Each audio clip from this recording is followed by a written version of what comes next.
I feel like in my previous years of school, always having like a general discussion about anything like race, gender equality was always uncomfortable. It was stuffy, it was blocky, there was no orchestrated conversation. It was kind of just like, yes, I agree. No, I don't. Okay, can we get back to class now? Where now I feel like kids are like, no, like we need to talk about this and there needs to be lessons about this.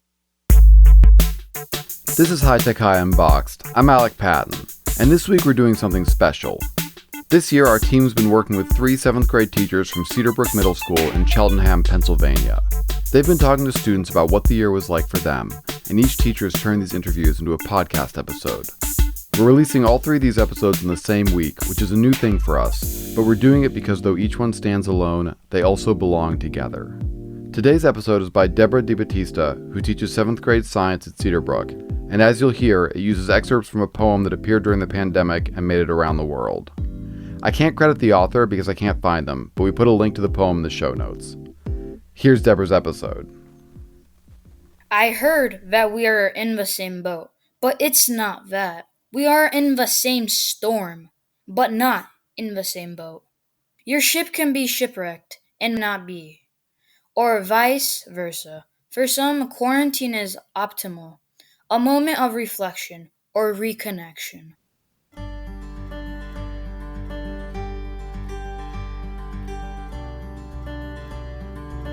One word I would use to describe this school year, complicated. I would use confusing because of everything going on, like Black Lives Matter movement and just being in virtual school. It's definitely been frustrating a bit.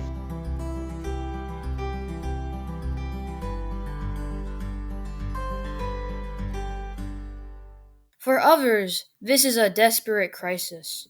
For others, it is a facing loneliness. The hardest has been, not being able to see my friends or not being able to go out as much as we used to when quarantine wasn't here. like sometimes I'll see my friends in the classroom and I'm like, wow, I really wish I was there.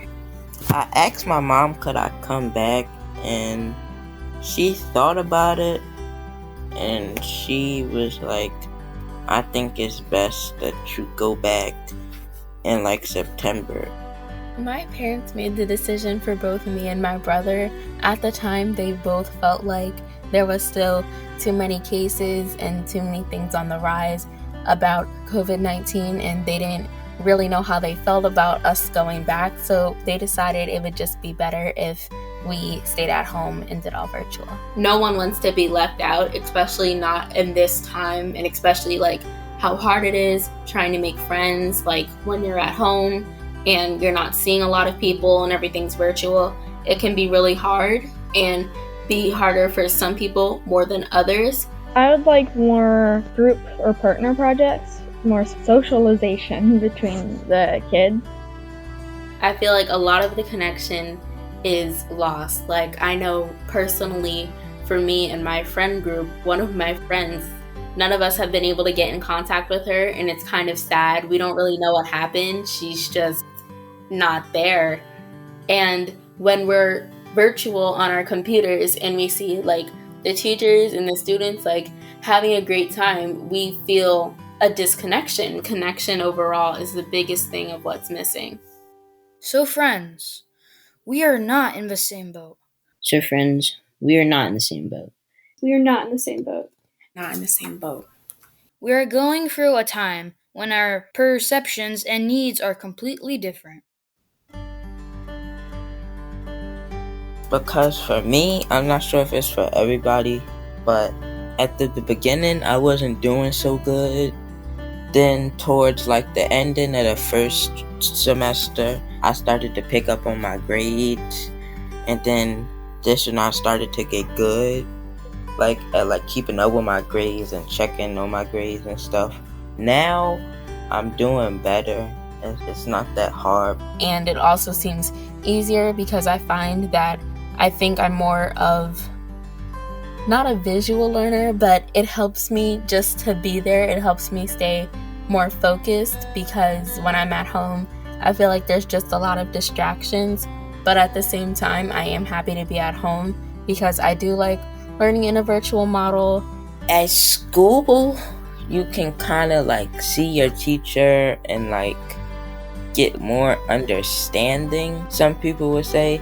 But at home, after classes, you get to like sleep. So it's like you have advantages both ways. I've witnessed throughout some of my classes people's computer and internet ranges being very different. While some people have very high quality and they have microphones and clear cameras, some people don't even have cameras on their computer and they have very bad Wi-Fi access.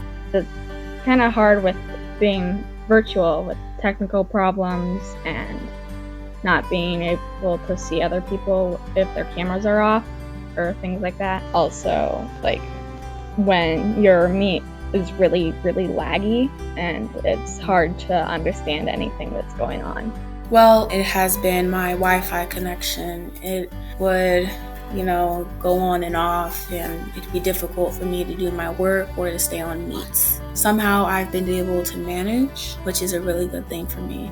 So the first thing I would wish for virtual learning to be successful is for everyone to have a stable connection and a working computer to work on and like any other materials they may need. The advice I would give teachers is check on your students to see if they're okay with schoolwork.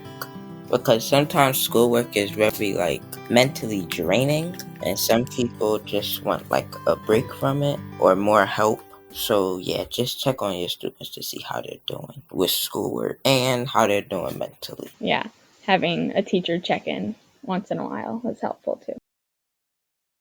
And each one will emerge in his own way from that storm. And each one will emerge in his own way from that storm. I have been able to find myself during this quarantine. I feel when I was in school, I wasn't able to really take time for myself and be able to, listen to myself. I have been able to do some things that I never thought I could before. So the hobbies that I have found is going outside and just looking out into nature and just being thankful for everything that has been given to me. I am worried about next year for school because a lot of us are virtual and a lot of us haven't been in classrooms for like 2 years now. There is usually a lot of negativity in the school atmosphere, and I just hope once we come back, we're all more mature and more positive and just willing to do things that we haven't done before.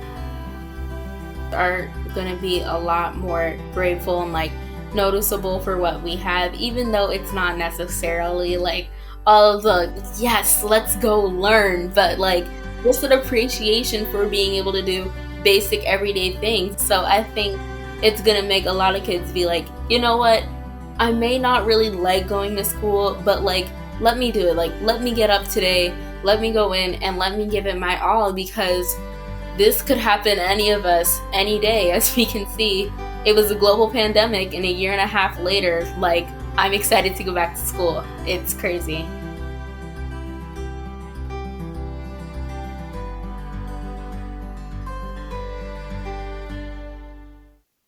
It is very important to see beyond what is seen at first glance. Not just looking, more than looking, seeing. Not just looking, more than looking, seeing. Not just looking, more than looking, seeing. See beyond the political party, beyond biases, beyond the nose on your face. Do not underestimate the pain of others if you do not feel it. Do not judge the good life of the other. Do not condemn the bad life of the other. Don't be a judge. Don't be a judge. Don't be a judge. Let us not judge the one who lacks, as well as the one who exceeds him.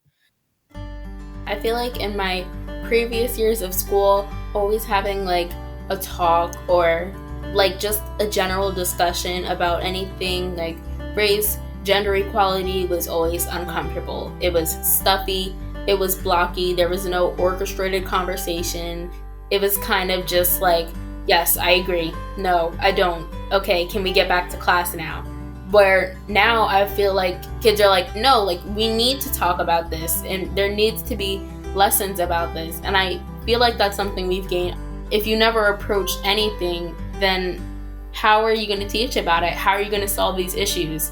You can't, and you never will. So we need to. The world is not the way it used to be, and we're working on how to be more inclusive, how to make sure that we're not making anyone uncomfortable, and at the same time keeping it a beautiful environment for everyone so that no one feels uncomfortable. Sanborn encouraged us to talk to each other and like see how the other sides are feeling. So first we were talking about racism, mainly towards Asian Americans through this time. They've been treated very unfairly because of the virus and people making a joke out of it when it's like really not funny.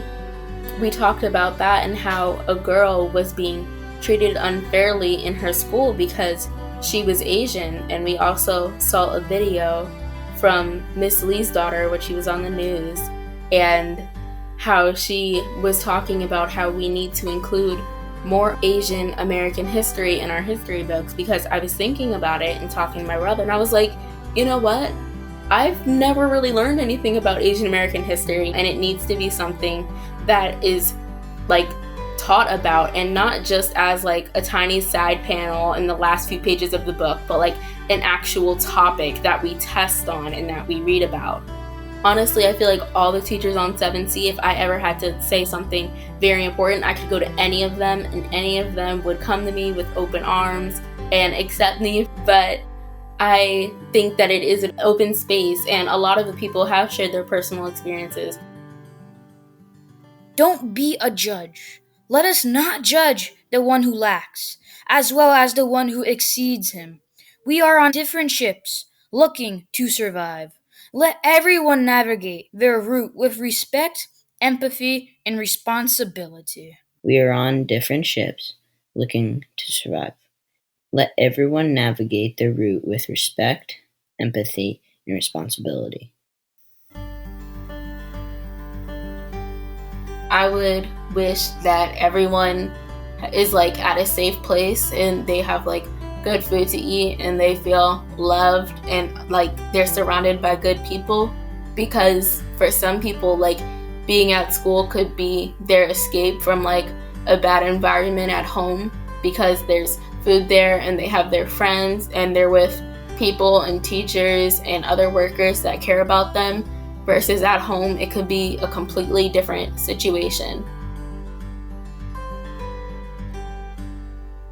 Hopefully, like step by step, we're working our way to be better people in this day and age. And also with Corona coming to a close soon, now that 16 and up are approved to get vaccinated, things should be a lot easier. Things should be moving on the right track, and slowly but surely we're making our way to a better world.